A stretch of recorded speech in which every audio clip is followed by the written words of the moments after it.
সুপ্রভাত। আরও একটা নতুন বিশেষ দিনে নতুন একটা মিনি ব্লগে তোমাদের সকলকে স্বাগত জানাচ্ছি। প্রত্যেক দিনের রোজনামচা শুরু হয়ে গেছে। বিশেষ দিন বললাম এই কারণেই, আজ হচ্ছে বিশ্বকর্মা পুজো।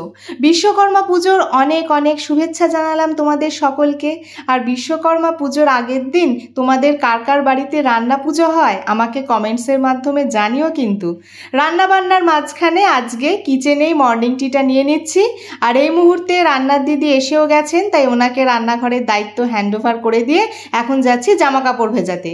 এদিকে মিস্টার বাগচি ব্রেকফাস্ট কমপ্লিট করে তার নির্দিষ্ট সময় মতো অফিসের উদ্দেশ্যে বেরিয়ে পড়লো। আর আমি এখন সংসারের কাজকর্মের ফাঁকে নিজের ব্রেকফাস্টটা সেরে নিচ্ছি। কিচেনে এসে দেখলাম অল্প বিস্তর কিছু রান্নাবান্না হয়েছে, যেগুলো তো আমার একটাও পছন্দের নয়। তো যাই হোক, কি আর করা যাবে।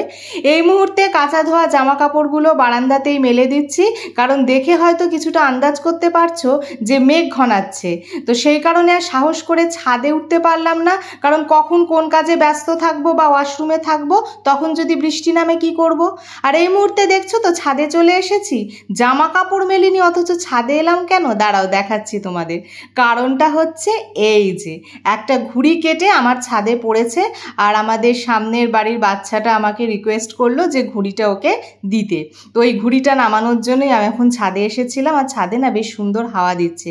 তো চলো ওকে ঘুড়িটা দিয়ে নিই, তারপর যাব ফ্রেশ হতে। Good evening. সূর্য তো পশ্চিম আকাশে ঢলে পড়েছে, আর এদিকে দেখতেই পাচ্ছ প্রকৃতির সেই অনন্য সুন্দর রূপ। আর তার সাথে আজকে যেহেতু বিশ্বকর্মা পুজো, সারা আকাশ পেটকাটি চাঁদিয়ালে তো ভরে গেছে। আর এগুলো দেখে না আমার মনে হচ্ছিল আমার নিজের যদি দুটো ডানা থাকতো, তাহলে আমি মুক্ত বিহঙ্গের মতন উড়ে বেড়াতাম। দেখেছো আকাশের কি সুন্দর রং, আর মেঘগুলোকে অদ্ভুত লাগছে। ক্যামেরায় ধরা পড়ছে না, কিন্তু খালি চোখে আমি দেখতে পাচ্ছিলাম ওই মেঘের মধ্যেও যেন ঘুড়িগুলো উড়ে বেড়াচ্ছে।